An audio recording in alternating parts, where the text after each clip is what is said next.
धार्मिक ग्रंथों के अनुसार हिंदू धर्म में गौ माता में समस्त तीर्थों का मिल होने की बात कही गई है। भाद्रपद तथा कार्तिक मास में पड़ने वाले इस त्योहार को गोवत्स द्वादशी या बच बारस के नाम से जाना जाता है।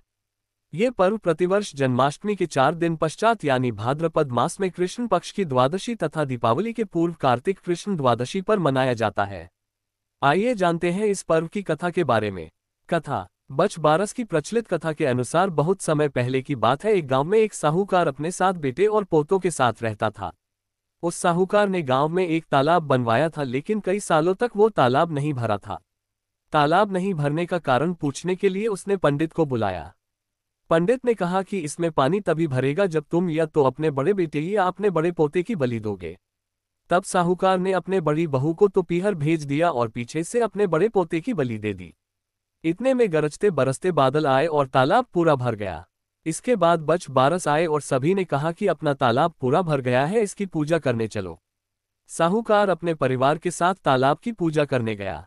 वह दासी से बोल गया था, गेहूं को पका लेना। साहूकार के कहे अनुसार गेहूं से तात्पर्य गेहूं के धान से था। दासी समझ नहीं पाए। दरअसल गेहूं गाय के बछड़े का भी नाम था। उसने गेहूं को ही पका लिया। बड़े बेटे की पत्नी भी पीहर से तालाब पूजने आ गई थी। तालाब पूजने के बाद वह अपने बच्चों से प्यार करने लगी। तभी उसने बड़े बेटे के बारे में पूछा। तभी तालाब में से मिट्टी में लिपटा हुआ उसका बड़ा बेटा निकला और बोला, माँ मुझे भी तो प्यार करो। तब सास बहू एक दूसरे को देखने लगी। सास ने बहू को बलि देने वाली सारी बात बता दी। फिर सास ने कहा, बच बारस माता ने हमारी लाज रख ली और हमारा बच्चा वापस दे दिया। तालाब की पूजा करने के बाद जब वह वापस घर लौटी तो देखा बछड़ा नहीं था। साहूकार ने दासी से पूछा, बछड़ा कहाँ है? तो दासी ने कहा कि आपने ही तो उसे पकाने को कहा था। साहूकार ने कहा, एक पाप तो अभी उतरा ही है, तुमने दूसरा पाप कर दिया।